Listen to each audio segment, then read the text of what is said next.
Convido você a abrir a palavra de Deus no livro do profeta Isaías, capítulo 33.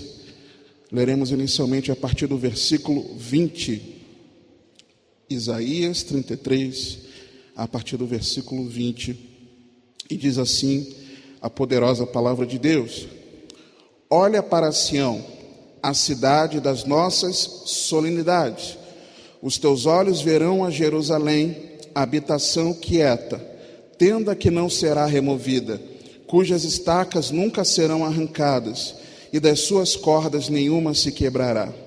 Mas ali, o glorioso Senhor será para nós um lugar de rios e correntes largas.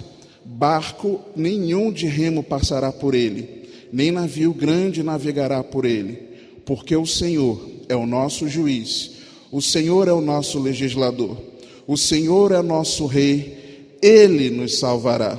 As tuas cordas se afrouxaram, não puderam ter firme o seu mastro, e nem desfraldar a vela. Então a presa de abundantes despojos se repartirá, e até os coxos dividirão a presa, e morador nenhum dirá: enfermo estou, porque o povo que habitar nela será absolvido da iniquidade. Amém? Só até aí, pode se assentar.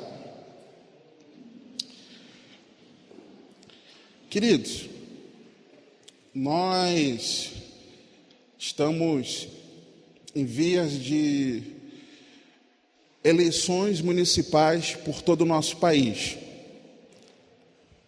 Já na próxima semana, conforme comentado aqui anteriormente. Essa semana nós tivemos lá nos Estados Unidos da América as eleições para presidente, e algo que eu tenho notado muito, observado bastante, é que muitos de nós estamos um pouco mais politizados do que anos atrás, conversando mais um pouco sobre política, não apenas nos lamentando, reclamando do que o governo deixa de fazer de bom, mas temos conversado a respeito, por exemplo, daquilo que os nossos supremos tribunais têm feito, como tem sido a postura deles. Nós temos conversado, falado bastante sobre o que aqueles que trabalham no legislativo têm feito, e o executivo nem se fala. Nós sempre falamos a respeito do prefeito, a respeito dos governadores, dos presidentes, do nosso presidente. O fato é que nós aqui no nosso estado temos sido envergonhados muito por conta de nossos políticos, do governo executivo especificamente. Só olha a retrospectiva dos nossos governadores. Mas eu observo que nós estamos mais politizados, temos falado muito mais sobre política. Só que ao mesmo tempo, isso não é ruim, isso é bom. Isso é bom. Mas ao mesmo tempo em que nós estamos mais politizados, querendo até discutir as eleições dos Estados Unidos, e eu não estou dizendo que não devemos acompanhar, mas ao mesmo tempo que nós estamos mais politizados, muitas vezes eu tenho percebido que até nós, servos de Deus, temos depositado a nossa esperança de salvação em quem? Nos políticos. Nós temos depositado a esperança de dias melhores, de um bom futuro, e devemos pensar no bom futuro, devemos prospectar um bom futuro, mas não o bom futuro que muitas vezes nós temos pensado, mas o bom futuro que você e eu devemos ter expectativa é do bom futuro na eternidade com o Senhor. E a nossa expectativa é de que, se nós votarmos em bons políticos, vai reverter toda essa situação, o quadro apocalíptico que se aproxima, melhor, já chegou, né? Que se intensifica cada vez mais. Isso vai passar, irmãos, pelo amor de Deus. O Senhor Jesus está às portas. Esse mundo vai de mal a pior, e não importa que posição política que você e eu tenhamos, não importa o executivo, não importa o legislativo, não importa entre aspas, terrivelmente evangélico no STF, nada, irmãos, nada vai impedir da vontade de Deus acontecer, já está profetizado. Essa expectativa de bom futuro que nós muitas vezes colocamos neles, nós deveríamos colocar no Senhor. Versículo 22, irmãos: Quando eu li isso aqui, essa semana, seguindo o nosso plano de leitura bíblica, e eu imploro a você, pelo amor de Deus, leia a Bíblia todos os dias. Deixe o Espírito Santo falar a você e ministrar o teu coração. Leia a palavra de Deus contra você como um espelho. Permita que o Espírito Santo, pelo poder da palavra, transforme a sua vida. Não adianta você abrir a Bíblia aqui. Se você não abre em casa, você é hipócrita se faz isso. Fingido. Está querendo enganar quem? Mas leia em casa todos os dias. Todos os dias, de Gênesis a Apocalipse, de preferência, acompanhe o plano de leitura, que nós temos acompanhado há 3 anos, irmãos. Acompanhe esse plano de leitura. Você vai ver como o Senhor vai falar com você. Textos que talvez você nunca percebeu na palavra, o Senhor vai fazer saltar os seus olhos, como o Senhor fez comigo aqui. E eu sou alguém que, é claro, eu não desprezo o Antigo Testamento, mas nos últimos 2 anos, 2 a 3 anos, Deus tem me mostrado algumas coisas no Antigo Testamento, vários textos, apontando para o Senhor Jesus, que eu não enxergava antigamente. Mas por que isso? É por conta de intensificar a minha leitura, meu estudo da palavra. O Senhor começa a me mostrar algumas coisas aqui, que o Senhor tem mostrado a vários irmãos na palavra. Quantas coisas nós lemos na palavra e temos um entendimento, às vezes distorcido, mas conforme nós vamos lendo toda a palavra de Deus, a Bíblia, nós explicamos a Bíblia pela própria Bíblia, o primeiro princípio que nós vamos estar estudando semana que vem, né, pastor? Então, você vai enxergar que aquela compreensão que você tinha estava equivocada, mas meditando em toda a palavra, você começa a enxergar, você sabe, o Espírito Santo vai te surpreendendo, renovando a palavra no teu interior. E dentro disso, isso foi só um parênteses, tá, irmãos? Em nome de Jesus. Mas o Senhor mandou falar. Então, no versículo 22, como o Senhor é maravilhoso, o Senhor diz aqui: porque o Senhor é o nosso juiz. Ou seja, quem é o nosso judiciário? É o Senhor. Está na Bíblia, irmãos. O Senhor é o nosso legislador.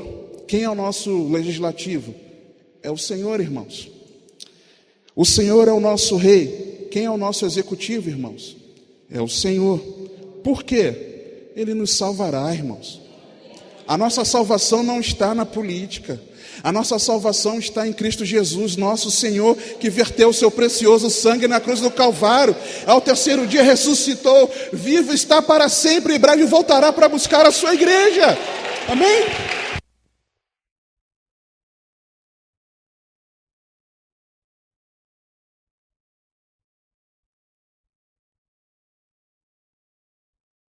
É o Senhor, querido. Você está entendendo? E quando eu fui meditar no contexto do capítulo, irmãos, que coisa tremenda é isso aqui. Nós somos salvos por aquele que é o nosso juiz, o nosso legislador e o nosso rei. Ele nos salvará. Aqui no Brasil, por que isso me chama muito a atenção? Porque aqui no nosso país me chamou.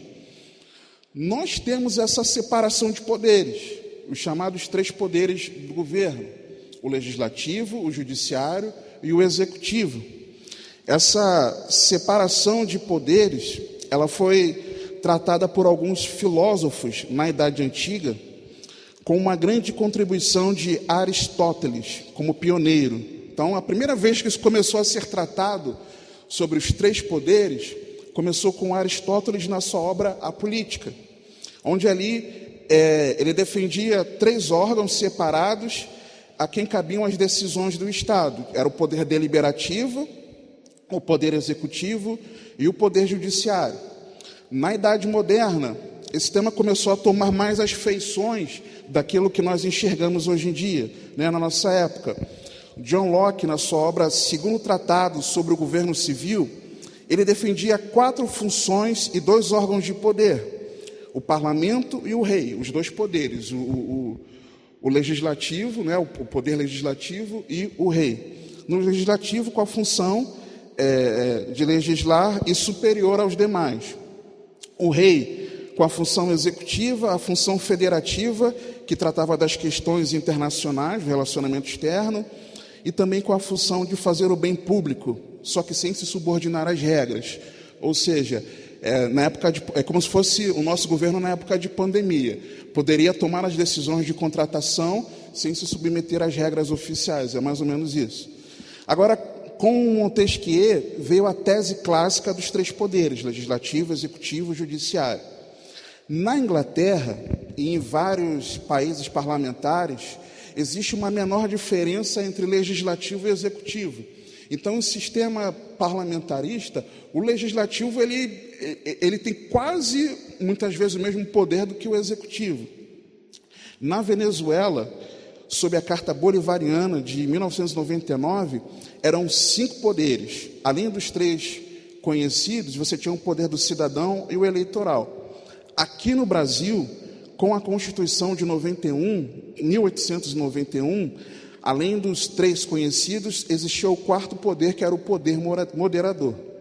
E aqui no Brasil, hoje, como é que tem funcionado no Brasil hoje? Você sabe, o legislativo produzindo e fiscalizando as leis, o judiciário interpretando as leis, julgando casos, o direito concreto, pacificando a sociedade na resolução de conflitos, e o executivo aplicando a lei, atendendo às necessidades da população, como infraestrutura, saúde, educação, cultura. Só que, o que acontece? Esses 3 poderes, eles acabam tendo acaba sendo contrapeso para o outro. É por isso que, por exemplo, no início do ano, com essa crise sanitária, os governadores e prefeitos decretavam algo, restrições diversas. O nosso presidente, quando eu falo nosso presidente, tem gente que não gosta disso, mas eu sou cidadão brasileiro, eu moro aqui no Brasil, então o presidente da República é o presidente da República, ele é o meu presidente, ele não é o meu senhor, ele não é o meu salvador, mas é o meu presidente, como aqui eu tenho prefeito, como tenho governador, e assim vai. Só que a gente se chocou em ver que o presidente dava uma ordem, e para desfazer as ordens dos prefeitos e governadores, e veio um outro órgão para dizer, não, eu decido que quem vai poder fazer são os prefeitos e governadores. E nós ficamos chocados, porque esse poder, a nossa Suprema Corte, a STF, estava mandando mais do que o presidente. E aí, irmãos, dá para confiar nesses 3 poderes? Esses 3 poderes podem ser a nossa salvação, onde, na verdade, os 3 não têm liberdade de agir, ainda que tivessem, eles não podem nos salvar. Nós temos o presidente com poder executivo, por exemplo, só que ele sofre a restrição dos outros 2 poderes. Por exemplo, o Congresso legislativo, o nosso legislativo, pode votar impeachment, nós vimos isso, da nossa presidente anterior, ela sofreu impeachment e a coisa começou lá pelo Congresso, e ele pode também derrubar vetos presidenciais. Existem leis para serem votadas, são votadas. O presidente chega e fala, não, eu veto essa lei, essas leis não valem. O Congresso pode derrubar o veto do presidente, e fica essa bagunça que a gente vê.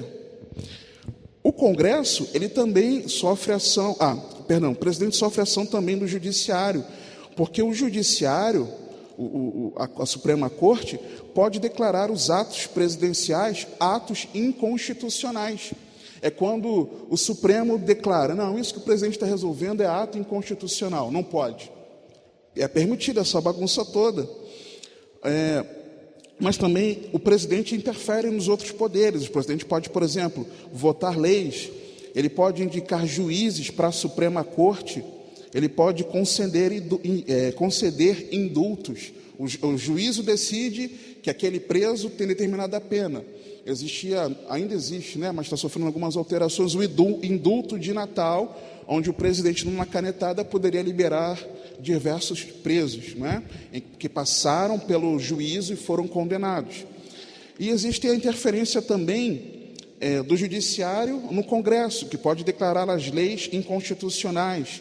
E também pode haver a interferência do Congresso no judiciário, analisando as indicações para a Suprema Corte. Toda vez que é indicado alguém para assumir a Suprema Corte, passa por uma sabatina no Senado, por exemplo, no Congresso. É um mandando no outro, irmãos. É por isso que é essa bagunça que a gente fica perdido. Como pode? O presidente não manda nesse país. Não manda, irmãos. Mas aquele legislador que eu votei, seja municipal, estadual, federal, e as leis, não adianta, irmãos. Mas eu sei que aqueles homens ali, homens ilibados, homens capazes, juízes, nas Supremas Cortes, esses homens vão poder julgar ali retamente. Não vão, irmãos. Eles não servem ao Deus vivo. Vocês estão entendendo? A nossa salvação, ela não pode vir daí, irmãos. Essa separação de poderes, por que existe isso? É porque seria uma forma de descentralizar o poder e evitar abusos, para que, entre aspas, o executivo não se exceda, para que o legislativo não se exceda e para que o judiciário não se exceda. Só que os poderes do governo humano não podem nos salvar, irmãos. A nossa expectativa de salvação, a nossa expectativa de bom futuro não está na política, queridos, em nome do Senhor Jesus. E é interessante a palavra de Deus nos dizer isso aqui no versículo 22, porque o Senhor é o nosso juiz, o Senhor é o nosso legislador, o Senhor é o nosso rei, Ele nos salvará. Irmãos, tem sentido? Eu enxergo muito isso de Deus para a nossa vida nos dias de hoje, porque nós vamos ler aqui o contexto. Tem sentido, irmãos? Está isso na palavra aqui, nesse contexto, apenas para o contexto que nós já veremos, e isso não se aplicar a nós nos dias de hoje? Não tem, irmãos. É maravilhoso isso. O Senhor tem feito questão de deixar isso para nós. Qual é o contexto? Versículo 1. O contexto é de uma profecia sobre a aflição e livramento que Jerusalém teria. Nós vemos aqui, versículo 1. Ai de ti, despojador, que não foste despojado, e que procedes perfidamente contra os que não procederam perfidamente contra ti.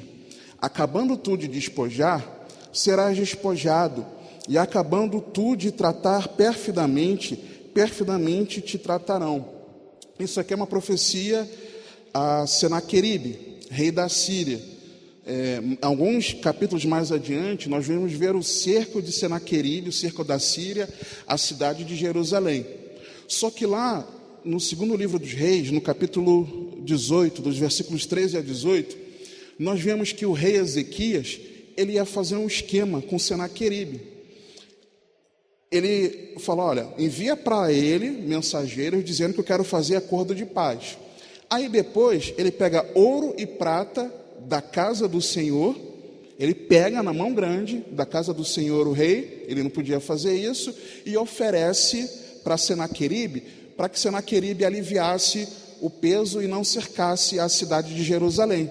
Senaqueribe, ele recebe aquilo, recebe o ouro e a prata, e o que ele faz? Deixa Jerusalém livre? Não, amados. Ele vai na maior cara dura, ele recebe a propina e mesmo assim vai lá e cerca a cidade. Ele fez isso. Então, quando a palavra diz aqui, ai de ti, despojador, que não foste despojado, por quê? Porque ele despojou Jerusalém. Ele tomou na mão grande aquilo que o rei Ezequias entregou. Por isso que essa referência aqui dele. Mas, o mesmo versículo, acabando tu de despojar, serás despojado. E acabando tu de tratar perfidamente te tratarão. Vai ter paga para o que você está fazendo. Isaías estava profetizando. E aí vem o versículo 2. Senhor, tem misericórdia de nós, por ti temos esperado. Sê tu o nosso braço cada manhã, como também a nossa salvação no tempo da tribulação. Eu sei que em algumas versões, talvez esteja dizendo no tempo da angústia, mas para mim isso aqui é muito significativo, irmãos. Como também a nossa salvação no tempo da tribulação. Não é o governo. Não é o governo. Versículo 3. Ao ruído do tumulto fugirão os povos. À tua exaltação as nações serão dispersas. Então ajuntar-se-á o vosso despojo, como se ajunta a lagarta, como os gafanhotos saltam, assim ele saltará sobre eles. O Senhor está exaltado, pois habita nas alturas, encheu a Sião de juízo e justiça, e haverá estabilidade nos teus tempos, abundância de salvação, sabedoria e conhecimento, e o temor do Senhor será o seu tesouro. Eis que os seus embaixadores estão clamando de fora, e os mensageiros de paz estão chorando amargamente. Uma pausa aqui. Exatamente quando Ezequias manda até Senaqueribe aqueles que vão pedir arrego. Senaqueribe, alivia para a gente. Esse versículo está fazendo referência a esses. Versículo 8. As estradas estão desoladas, cessou o que passava pela vereda. Ele rompeu a aliança, desprezou as cidades e já não faz caso dos homens. A terra geme e pranteia, o Líbano se envergonha e se murcha, Saron se tornou como um deserto, e Bazã e Carmelo foram sacudidos, ou seja, atingiu Jerusalém por completo e todos os arredores. Agora, pois, me levantarei, diz o Senhor, agora me erguerei, agora serei exaltado.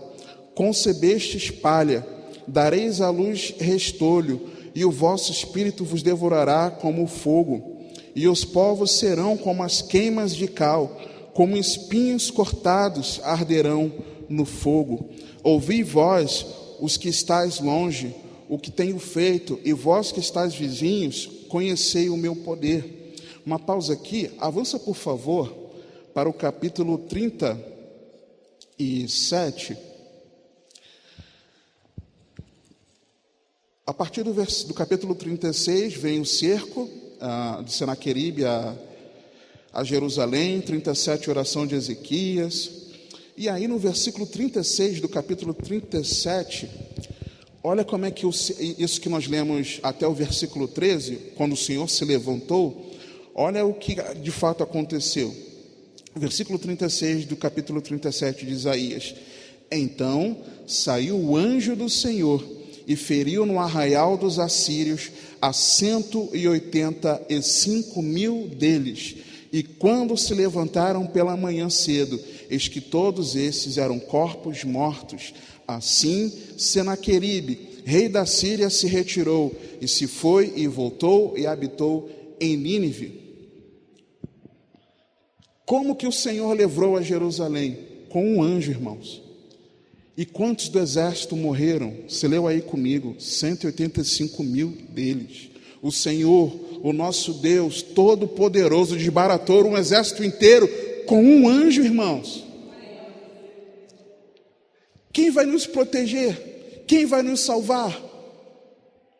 É o executivo? É o legislativo? É o judiciário? Não, irmãos. É o nosso Deus, que é o nosso juiz, o nosso legislador e o nosso rei.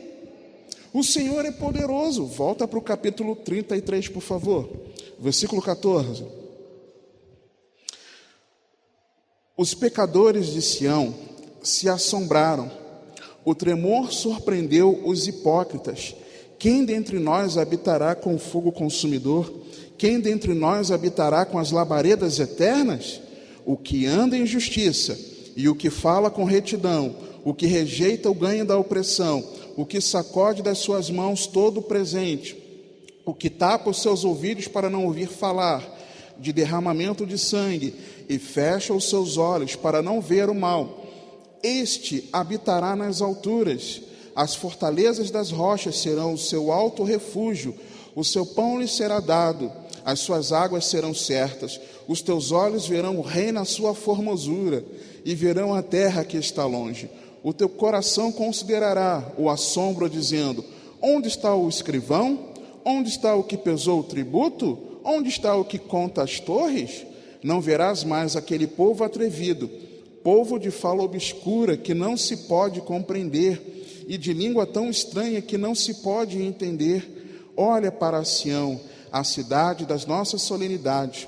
Os teus olhos verão a Jerusalém, habitação quieta, tenda que não será removida, cujas estacas nunca serão arrancadas. e das suas cordas nenhuma se quebrará. Mas ali o glorioso Senhor será para nós um lugar de rios e correntes largas.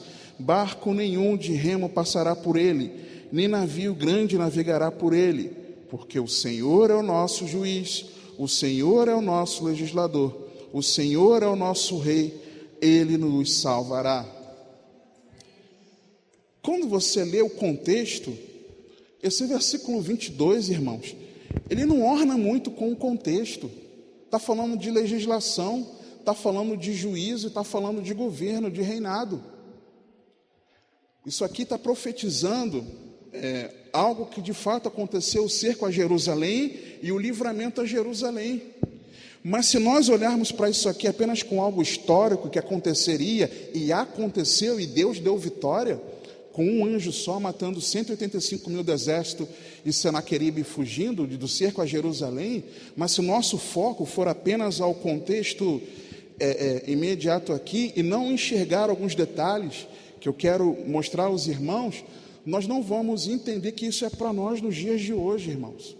Só que eu enxergo aqui claramente que esse texto ele é profético, irmãos, não apenas o profético para o que aconteceria na história naquele momento, o cerco a Jerusalém, mas profético para a nossa salvação, para a nossa salvação.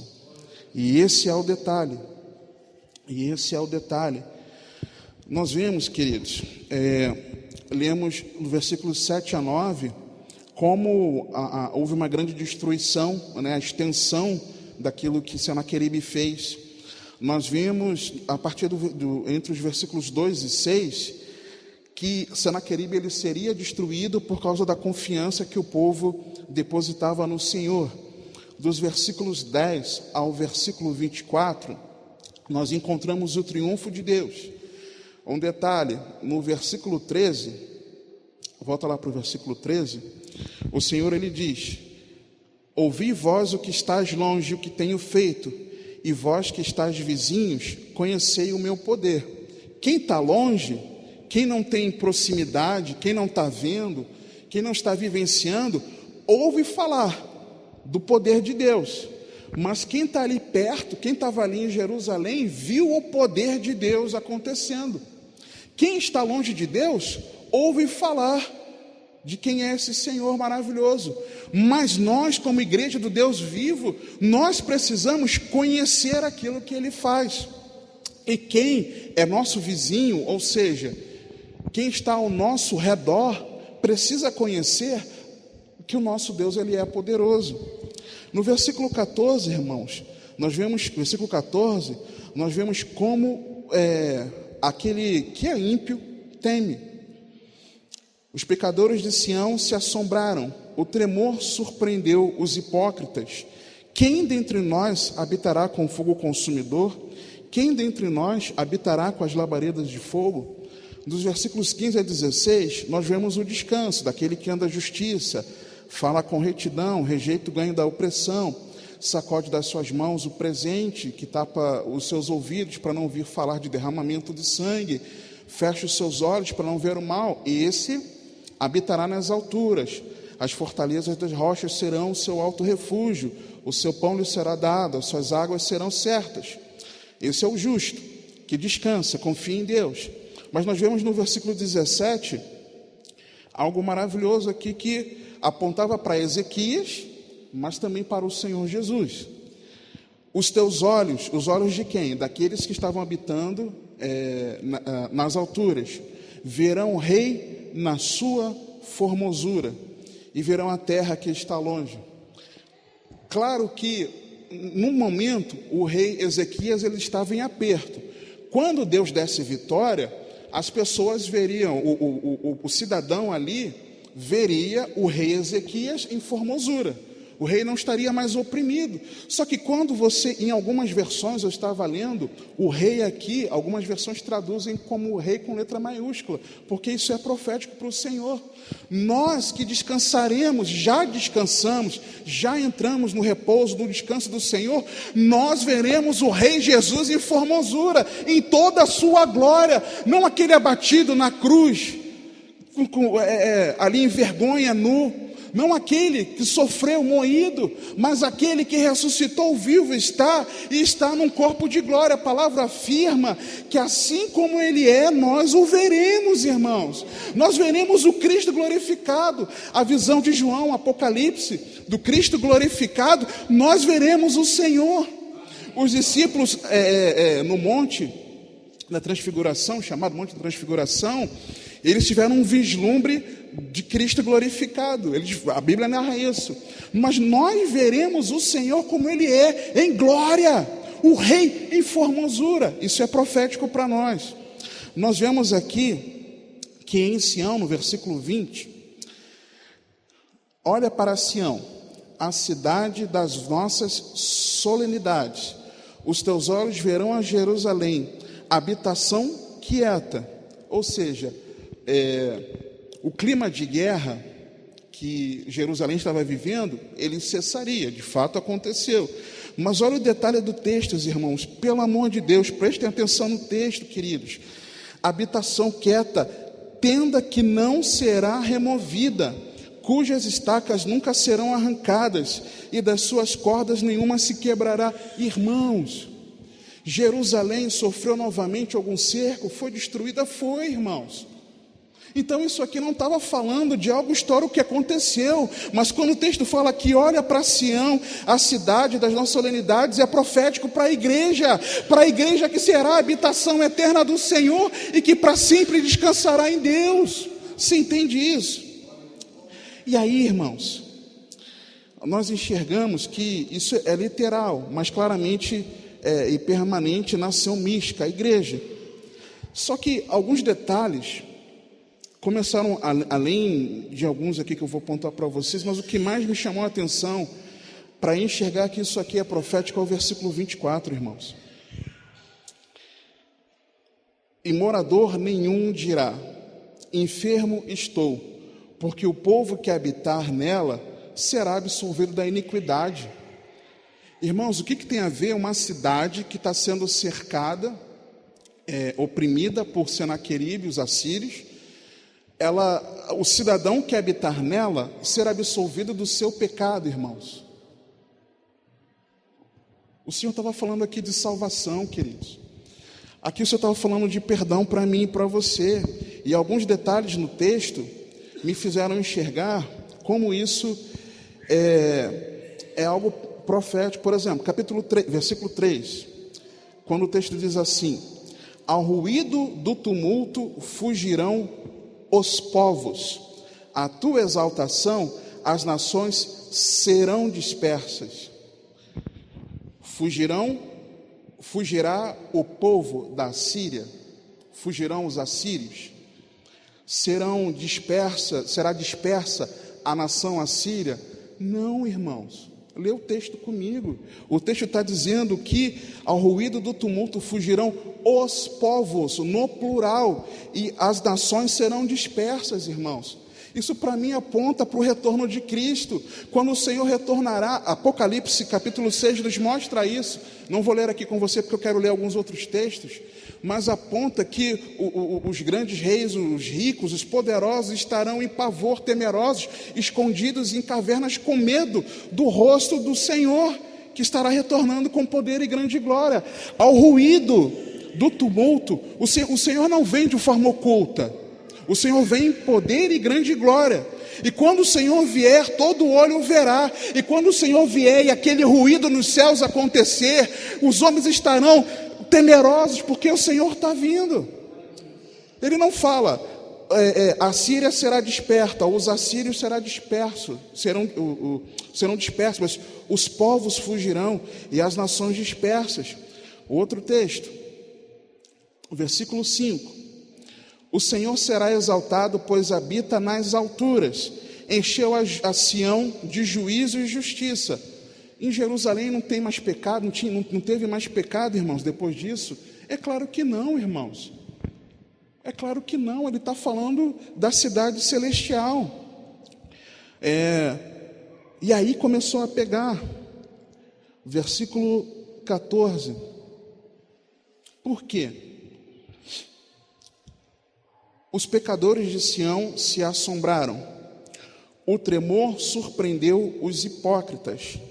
Quem dentre nós habitará com o fogo consumidor? Quem dentre nós habitará com as labaredas eternas? Irmãos, quem o texto está dizendo que aqui se assombrava e foi surpreendido com o tremor? Os assírios? O ímpio? Está falando quem morava em Sião. Estava falando quem fazia parte do povo. Mas era qualquer um? Não, o pecador. E isso me chamou muito a atenção com a continuação do texto. O fogo consumidor e das labaredas eternas, ou fogo eterno. Por quê, irmãos? Porque aqui Deus está falando daquilo que vai acontecer com quem, mesmo morando em Sião, ou seja, mesmo fazendo parte de uma religião, mas não fazendo parte do corpo de Cristo, sofrerá o fogo eterno. Isso aqui é um alerta para mim e para você. Ele não fala os pecadores da Assíria, os pecadores das cidades vizinhas. Não, irmãos. Ele está falando dos pecadores de Sião. E Sião aqui, profeticamente, aponta a igreja. O pecador dentro da igreja. O pecador dentro da igreja. É disso que o Senhor está falando, irmãos. Aqui o Senhor está falando que vai ter juízo na casa dele. É isso que Deus está dizendo, irmãos. Os pecadores de Sião se assombraram. O tremor surpreendeu os hipócritas. Em algumas versões não traz os hipócritas, mas aqui na ACF, em outras várias, traz. Surpreendeu os hipócritas. Hipócritas, fingidos. Esses vão ter medo. Não tem aquele texto, 1 João, capítulo 4, que o verdadeiro amor lança fora o medo? Nós, normalmente, usamos esse texto fora de... Abra comigo, irmãos.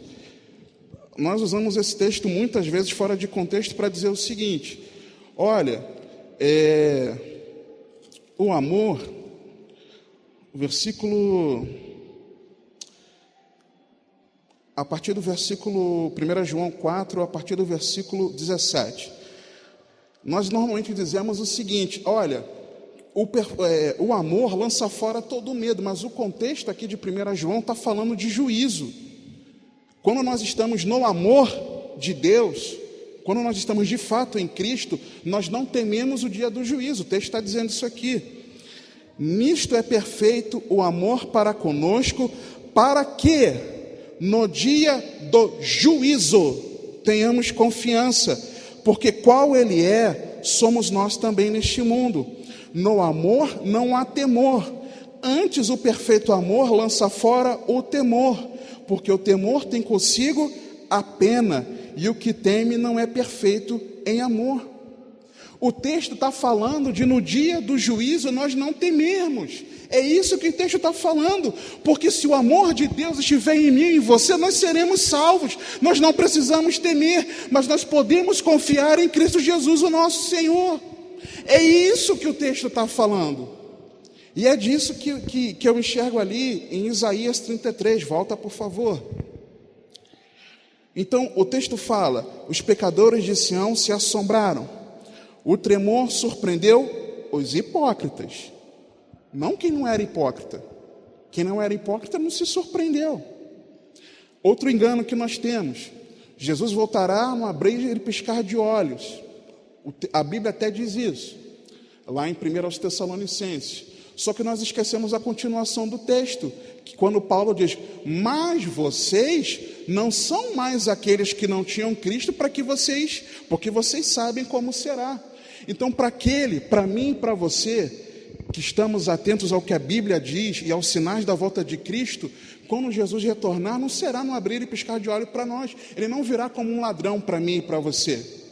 Virá como um ladrão e vai surpreender aqueles que não estavam atentos, não são de Cristo. Mas a mim e a você não. Mas o texto continua: quem dentre nós habitará com o fogo consumidor? Quem dentre nós habitará com as labaredas eternas? Eu preciso abrir com você, querido. Hebreus, capítulo 12. Eu preciso ler com você esse texto, porque isso é um alerta para nós, irmãos. O Senhor é o nosso juiz, Ele é o nosso legislador, Ele é o nosso rei, mas os hipócritas se surpreenderão com o tremor. Hebreus capítulo 12, a partir do versículo 22.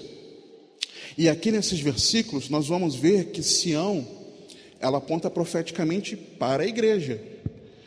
Mas chegastes ao monte Sião, e à cidade do Deus vivo, a Jerusalém celestial, e aos muitos milhares de anjos, a universal assembleia e igreja dos primogênitos que estão inscritos nos céus, e a Deus, o juiz de todos, e aos espíritos dos justos aperfeiçoados, e a Jesus, o mediador de uma nova aliança, e ao sangue da aspersão, que fala melhor do que o de Abel.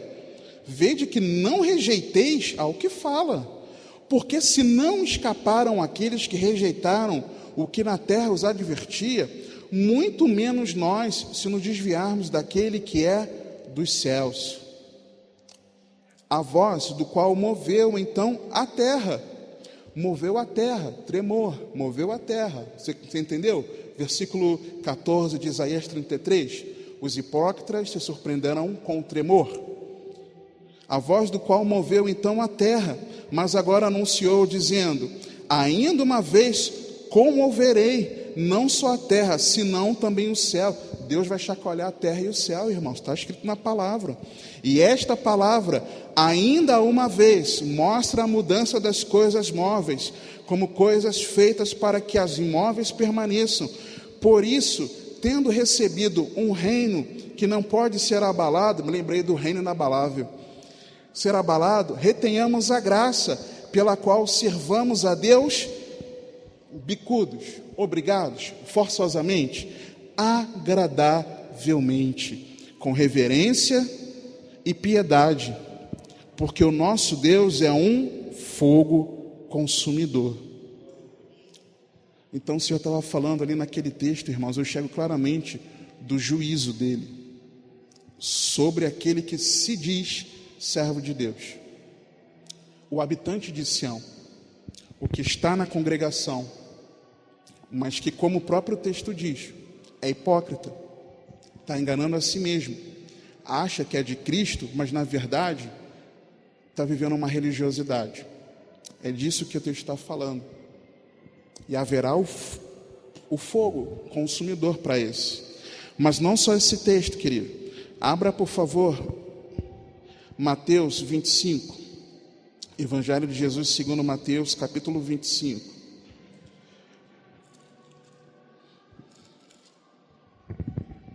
A partir do versículo 41, diz assim a palavra de Deus.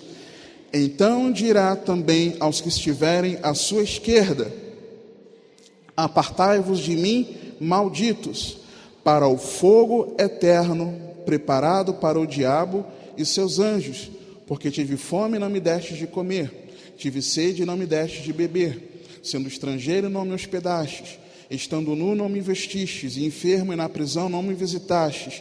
Então eles também lhes responderão dizendo, Senhor, quando te vimos com fome, ou com sede, ou estrangeiro, ou nu, ou enfermo, ou na prisão, e não te servimos? Então lhes responderá dizendo, em verdade vos digo, que quando a um destes pequeninos o não fizestes a mim, e irão estes para o tormento eterno, mas os justos para a vida eterna. O fogo eterno é real, irmãos. A condenação, ela existe. O fogo é eterno. Marcos, capítulo 9, Evangelho de Jesus segundo Marcos, capítulo 9, versículo 43, diz assim a poderosa palavra de Deus. E se a tua mão te escandalizar, corta. Melhor é para ti entrares na vida aleijado, do que tendo duas mãos ires para o inferno, para o fogo que nunca se apaga, o fogo eterno, onde o seu bicho não morre, e o fogo nunca se apaga. E se o teu pé te escandalizar, corta-o. Melhor é para ti entrares coxo na vida, do que tendo dois pés seres lançado no inferno, no fogo que nunca se apaga, onde o seu bicho não morre, e o fogo nunca se apaga. E se o teu olho te escandalizar, lança-o fora. Melhor é para ti entrares no reino de Deus, como um só olho, do que, tendo 2 olhos, seres lançados no fogo do inferno, onde o seu bicho não morre, e o fogo nunca se apaga. Porque cada um será salgado com fogo, e cada sacrifício será salgado com sal. Bom é o sal, mas se o sal se tornar insípido, com o que temperareis? Tende sal em vós mesmos, e paz uns com os outros. O fogo eterno é real, irmãos. O fogo eterno é real. O fogo eterno não foi preparado para mim e para você, mas para o maligno e os seus anjos, os anjos caídos, os demônios. Não foi preparado para nós, mas é real, irmãos. Isso aqui que nós lemos foram palavras de Jesus Cristo. O inferno é real, irmãos. Pelo amor de Deus, não brinca. Não brinque com a sua vida espiritual, pelo amor de Deus. Eu imploro a você, eu rogo a você, não brinque. Eu não sei se logo mais, quando eu sair daqui, eu estarei vivo. Eu nem sei se o Senhor permitirá que eu conclua essa pregação. O Senhor pode me chamar agora, irmãos. Não brinque com a sua salvação, não brinque com a sua eternidade. O inferno é real, a condenação é real, o fogo eterno é real, mas a salvação em Cristo Jesus também é real.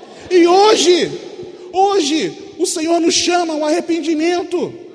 Arrependa-se em nome do Senhor Jesus Cristo. Arrependa-se dos seus pecados. Não seja hipócrita. Não seja hipócrita. Venha para cá para que você seja transformado pelo poder de Deus por meio da palavra. Viva o verdadeiro evangelho. Viva como verdadeiro discípulo de Cristo. Em nome de Jesus. Em nome de Jesus. Isaías 33,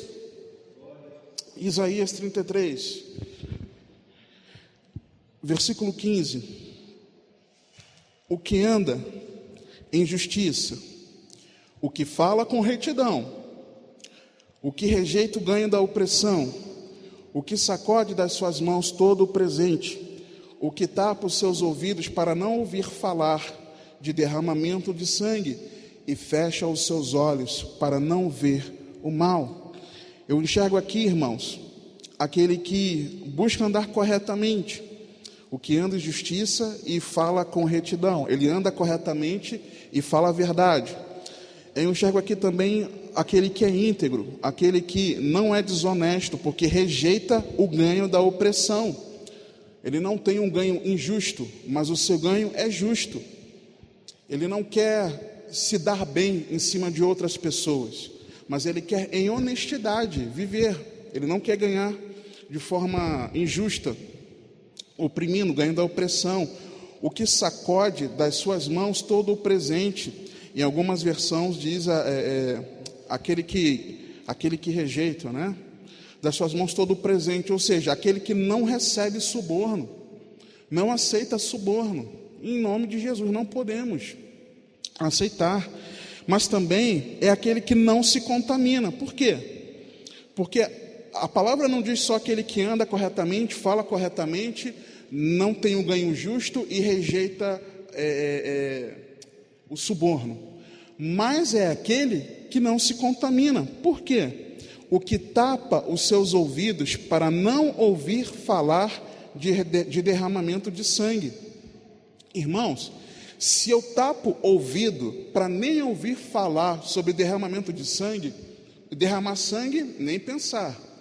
Mas se eu vou tapar o ouvido nem para isso, eu vou assistir alguma programação cheia de violência, carregada de violência, como muitas vezes eu assisti filmes violentos. Você acha que o Espírito Santo está nisso? Você acha que jogo de violência está nisso? De tiro, de morte? Se aquele que vai habitar com o Senhor, ele é o que tapa os ouvidos para não ouvir falar de derramamento de sangue, eu vou assistir programações que vão me contaminar nesse sentido? Eu não posso, irmãos. Nós precisamos vigiar nisso também. E aquele que fecha os seus olhos para não ver o mal, ele não coloca coisa má diante dos seus olhos, é aquele que não se contamina. Você e eu não só temos a obrigação de andarmos de forma íntegra, sincera, honesta, mas nós também temos o dever de nos conservarmos a nós mesmos puros e não nos contaminarmos, irmãos. Pelo amor de Deus, não dá mais tempo de se contaminar. Apocalipse nos diz: aquele que está limpo, limpe-se mais. Aquele que está sujo, suje-se mais. Você quer se sujar? Então se suja. Você já sabe o destino. Está aqui na palavra. Mas nós precisamos não nos contaminar, irmãos.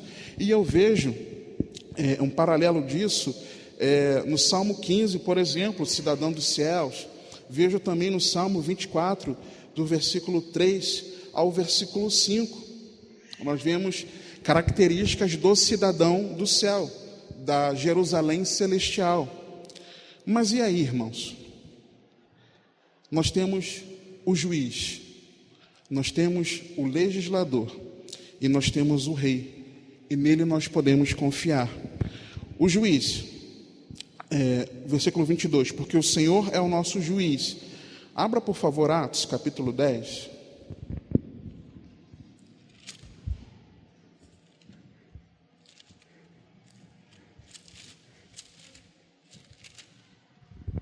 A partir do versículo 34, aquele episódio de Cornélio.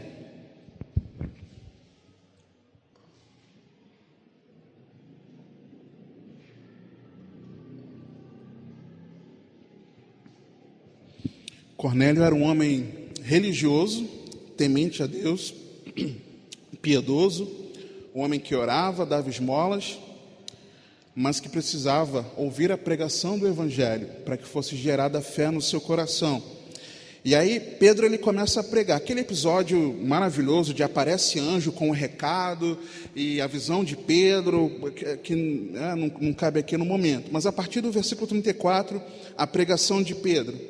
E abrindo Pedro a boca, diz: reconheço por verdade que Deus não faz acepção de pessoas, mas que lhe é agradável aquele que em qualquer nação o teme e faz o que é justo, em qualquer nação. A palavra que ele enviou aos filhos de Israel, anunciando a paz por Jesus Cristo, este é o Senhor de todos. Esta palavra, vós bem sabeis, veio por toda a Judeia, começando pela Galiléia, depois do batismo que João pregou. Como Deus ungiu a Jesus de Nazaré com o Espírito Santo e com o poder, o qual andou fazendo bem e curando a todos os oprimidos do diabo, porque Deus era com ele. E nós somos testemunhas de todas as coisas que fez, tanto na terra da Judéia como em Jerusalém, ao qual mataram pendurando-o no madeiro. A este ressuscitou Deus ao terceiro dia, e fez que se manifestasse, não a todo o povo, mas às testemunhas que Deus antes ordenara, a nós que comemos e bebemos juntamente com ele, depois que ressuscitou dentre os mortos, e nos mandou pregar ao povo e testificar que ele é o que por Deus foi constituído juiz dos vivos e dos mortos. A este dão testemunho todos os profetas, de que todos os que nele creem receberão o perdão dos pecados pelo seu nome. Você está entendendo? O Senhor é o juiz dos vivos e dos mortos, mas Ele traz perdão para todo aquele que nele crê, se arrepende dos seus pecados, confessa e deixa. E nos mandou pregar ao povo e testificar que ele é o que por Deus foi constituído juiz dos vivos e dos mortos. A esse dão testemunho todos os profetas, de que todos os que nele creem receberão o poder dos pecados pelo seu nome. Há perdão no poderoso nome de Jesus Cristo. Há perdão de Deus para mim e para você. O Senhor, Ele é o nosso juiz. Ele é o juiz de vivos e de mortos. Mas, se nós depositarmos a nossa confiança, a nossa esperança, crermos que Ele é o Filho de Deus, irmãos, e arrependidos dos nossos pecados por essa fé gerada em nosso coração, nós seremos perdoados, queridos. É isso que nós precisamos entender. Versículo 22 de Isaías 33, parte B. O Senhor é o nosso legislador. O Senhor é o nosso legislador. E eu me lembro de Tiago, capítulo 4. Vá, por favor. Tiago, capítulo 4, epístola de Tiago. Logo depois de Hebreus, capítulo 4, versículo 11, diz assim a palavra de Deus: Irmãos, não faleis mal uns dos outros. Quem fala mal de um irmão e julga seu irmão, fala mal da lei e julga a lei. E se tu julgas a lei, já não és observador da lei, mas juiz. Há só um legislador que pode salvar e destruir. Tu, porém, quem és que julgas a outro? Então, existe uma lei, irmãos, e existe o legislador, aquele que criou a lei, aquele que nos deu a lei. Assim como no poder humano nós temos o legislativo que nos deu a lei, nós também recebemos, e aí talvez você fique escandalizado comigo quando eu vou falar, mas você vai entender na palavra. Mas nós temos uma lei, e devemos viver nessa lei. Abra, por favor, Tiago, capítulo 2, antes que você se escandalize comigo. Versículo 8. Todavia, se cumprirdes conforme a Escritura, a lei real, a lei do reino, amarás a teu próximo como a ti mesmo, bem fazeis. Mas se fazeis acepção de pessoas, cometeis pecado, e sois condenados pela lei como transgressores, porque qualquer que guardar toda a lei e tropeçar em um só ponto, tornou-se culpado de todos. Porque aquele que disse, não cometerás adultério, também disse, não matarás. Se tu, pois, não cometeres adultério, mas matares, estás feito transgressor da lei. Assim falar e assim procedei, como devemos ser julgados pela lei da liberdade, porque o juízo será sem misericórdia sobre aquele que não fez misericórdia, e a misericórdia triunfa do juízo. Nós vimos no capítulo 4, nos versículos 11 e 12, que existe um só legislador, que pode salvar e também pode destruir. E qual é essa lei que o legislador nos deu? Versículo 8 do capítulo 2, a lei real, a lei do reino de Deus, o mandamento do Senhor: amarás a teu próximo como a ti mesmo. A lei real. Então nós precisamos entender que Ele é o nosso legislador, só que Ele também é o nosso rei, irmãos. Mateus capítulo 21.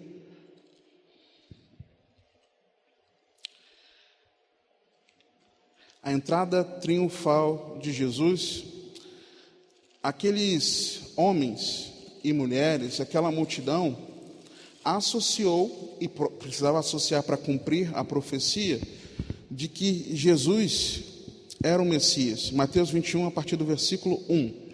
E quando se aproximaram de Jerusalém e chegaram a Betfagé, ao Monte das Oliveiras, enviou então Jesus 2 discípulos, dizendo-lhes: Ide à aldeia que está defronte de vós, e logo encontrareis uma jumenta presa, e um jumentinho com ela.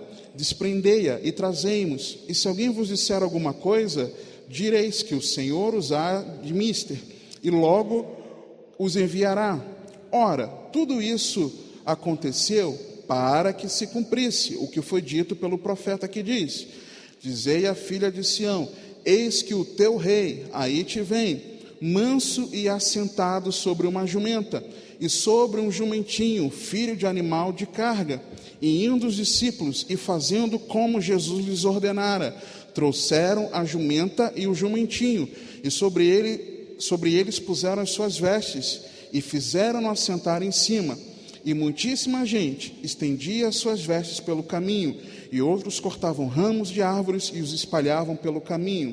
E a multidão que ia adiante e a que seguia clamava, dizendo: Hosana ao filho de Davi, bendito que vem em nome do Senhor, hosana nas alturas. Eles reconheceram que o Senhor era o rei e que o Senhor tinha poder para salvar, porque hosana significa isso: salva-nos, Senhor. Então o rei é aquele que tinha, o rei que viria, o Messias, é aquele que tinha poder para salvar. Então, se o Senhor é o nosso juiz. Nós lemos que o juiz é aquele que pode salvar e aquele que pode perdoar. Nós vimos também que o legislador é aquele que pode salvar, mas também pode destruir. E nós vemos aqui nesse texto em Mateus que o Senhor, o Rei, Ele é aquele que pode também nos salvar. Hosana significa isso, salva-nos, Senhor. Ele pode nos salvar. Isaías 33, 22. Porque o Senhor é o nosso juiz, o Senhor é o nosso legislador, o Senhor é o nosso Rei, Ele nos salvará. A salvação está em Cristo Jesus. Versículo 23. As tuas cordas se afrouxaram, não puderam ter firme o seu mastro, e nem desfraldar a vela. Então a presa de abundantes desposos se repartirá, e até os corços dividirão a presa, e morador nenhum dirá: enfermo estou, porque o povo que habitar nela será absolvido da iniquidade. Agora, como, irmãos? Como nós vivermos essa promessa de Deus, se nós habitarmos na Sião, nós termos os nossos pecados de verdade perdoados? Abra comigo, por favor, Colossenses capítulo 2, para nós encerrarmos o penúltimo texto. Colossenses capítulo 2. É pela obra de Cristo na cruz do Calvário, por mim e por você, querido. Não é por outro motivo, não é por outra razão, não é por nenhum feito nosso, mas é única e exclusivamente por Jesus Cristo, nosso Senhor. Colossenses capítulo 2, a partir do versículo 9. A partir do versículo 8, não é melhor. Tende cuidado para que ninguém vos faça presa sua, por meio de filosofias e vãs sutilezas, segundo a tradição dos homens, segundo os rudimentos do mundo, e não segundo Cristo, porque nele habita corporalmente toda a plenitude da divindade, e estáis perfeitos nele, que é a cabeça de todo principado e potestade, no qual também estáis circuncidados com a circuncisão não feita por mão do despojo do corpo, dos pecados da carne, pela circuncisão de Cristo, sepultados com ele no batismo, nele também ressuscitaste pela fé no poder de Deus, que o ressuscitou dentre os mortos.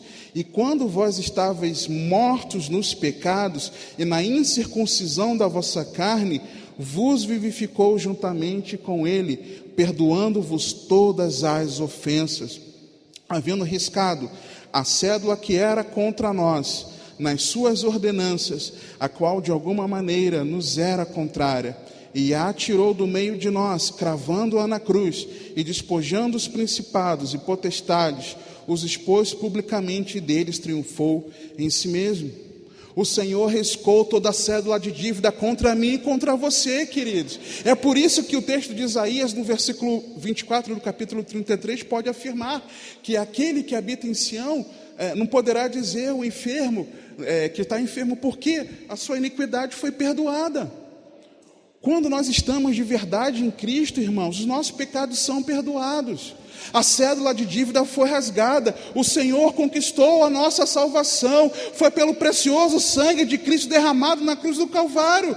Hoje você tem a oportunidade de crer nessa mensagem, que Jesus Cristo morreu para a sua salvação, que Ele doou, entregou a sua vida. O seu sangue foi vertido para que você não morresse, para que você não perecesse, para que você não fosse destruído pelo fogo consumidor, para que você não estivesse no fogo eterno, mas para que nele você encontrasse salvação.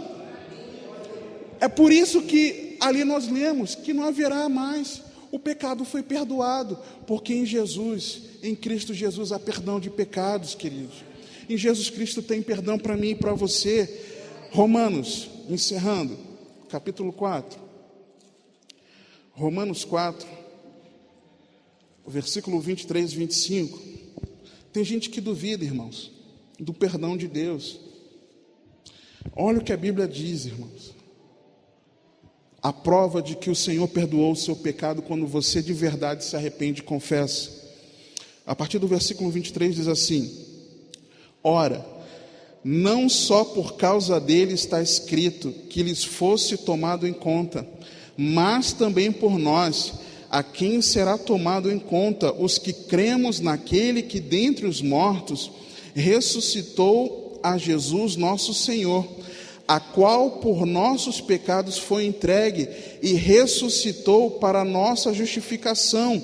Tendo sido, pois, justificados pela fé, temos paz com Deus por nosso Senhor Jesus Cristo, pelo qual também temos entrada pela fé esta graça, na qual estamos firmes e nos gloriamos na esperança da glória de Deus. Se você aplica a sua fé em Jesus Cristo como seu Senhor, se você se arrepende dos seus pecados, você confessa ao Senhor, o Senhor te perdoa. E qual é a prova de que o Senhor perdoou o meu e o seu pecado? Quando nós confessamos, versículo 25, irmãos, do capítulo 4, o qual por nossos pecados foi entregue. Jesus morreu pelos nossos pecados, mas ressuscitou para a nossa justificação. A prova de que você foi tornado justo quando você creu em Jesus e se arrependeu, é que Jesus Cristo ressuscitou, igreja. Essa é a prova da nossa vida eterna em Cristo Jesus, é no Senhor.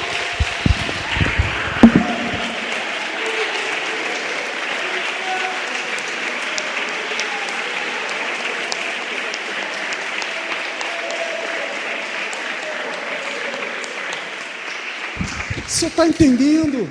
A prova de que Deus perdoou o seu pecado, se você confessou, é de que Jesus ressuscitou e está vivo para sempre. Não deixe o diabo te acusar, mas se arrepende, de verdade. Não seja hipócrita, em nome de Jesus, porque o Senhor é o nosso juiz, o Senhor é o nosso legislador, o Senhor é o nosso rei. Ele nos salvará, irmãos. Essa é a nossa esperança. O Senhor nos salvará em nome de Jesus, amém? Vamos orar, queridos. Vamos orar, meus irmãos. Vamos orar, porque em Jesus Cristo há salvação, há perdão, há transformação de vida, há novidade de vida, relacionamento com o Pai, a vida eterna. Pai, em nome de Jesus, nós te damos graças, Senhor, pelo sacrifício de Jesus na cruz do Calvário. Senhor, muito obrigado, Senhor, porque o sangue precioso foi derramado naquela cruz. Senhor, nos ajuda, Senhor, a nós não levarmos o Senhor de novo à vergonha. Nos ajuda, Pai, a não crucificarmos ao nosso Senhor novamente, por favor, Pai. Pai, no nome de Jesus, que todos os dias os nossos corações estejam quebrantados, moídos diante de Ti, Pai. Moídos diante de Ti, Pai. Nos ajuda, Senhor, a permitir que a Tua voz, pela Tua palavra, Pai, ela gere transformação. Nos ajuda, Senhor, a nós não resistirmos ao Teu Santo Espírito, que nos convence do pecado, da justiça e do juízo, Pai. Senhor, nos ajuda a nós não sermos hipócritas, fingidos, Pai. Por favor, ó Pai, eu te imploro, Paizinho, por favor, Senhor. Desperta-nos, Senhor, a cada dia te buscar de todo o coração, Pai. Desperta-nos a sermos sinceros na Tua presença, Paizinho. Pai, eu rogo a Ti juntamente com os meus irmãos por graça e por misericórdia. Não por nem mérito que nós tenhamos, porque nós não temos mérito nenhum. Nós merecemos a condenação, Pai. Nós merecemos o fogo consumidor. Nós merecemos o fogo eterno, Pai, mas o Senhor é misericordioso. Senhor, se nós estivermos em Ti de verdade, Senhor, os nossos pecados são perdoados, Paizinho. Pai, nos ajuda a andarmos em justiça, Senhor, a andarmos em retidão. Nos ajuda a falar, Pai, sinceramente, verdadeiramente, com retidão. Nos ajuda, Pai, a nós não querermos nenhum ganho injusto, Senhor. Nos ajuda, Pai, a nós não permitirmos ser subornados por qualquer circunstância, Pai. Nos ajuda, Senhor, a nós não darmos ouvidos, Senhor, às coisas más, Senhor, ao sangue derramado, à violência, Senhor, aquilo que no mundo tem trazido tantas coisas terríveis. Nos ajuda a não dar ouvidos a isso e a nem colocar diante dos nossos olhos coisa má. Pai, nos ajuda a nós não colocarmos confiança no governo secular, humano. Perece, Senhor, esse governo perece, Senhor, mas nós queremos o seu governo sobre nós. Seja o nosso rei, Senhor, governa sobre a nossa vida. Espírito Santo de Deus, nós clamamos a Ti. Nós queremos entregar os nossos corações em rendição sincera, completa, total ao Senhor. Espírito Santo de Deus, dirige as nossas vidas, Senhor. Espírito Santo, onde houver alguma área em nós que tem te entristecido, nos mostra, Senhor. Nos mostra, Senhor, na Tua palavra, no conselho de um irmão, Pai, numa conversa. Mostra, Senhor, falando diretamente a nós, Senhor, também fala da forma como o Senhor quiser, Pai. Mas ajuda, Senhor, a que nós andemos em Ti, vivamos em Ti, para a Tua glória. Para a Tua glória, Senhor. Que o Senhor seja o nosso juiz, que o Senhor seja o nosso legislador, Senhor, e que o Senhor seja o nosso rei para sempre, porque só o Senhor pode nos salvar, Senhor.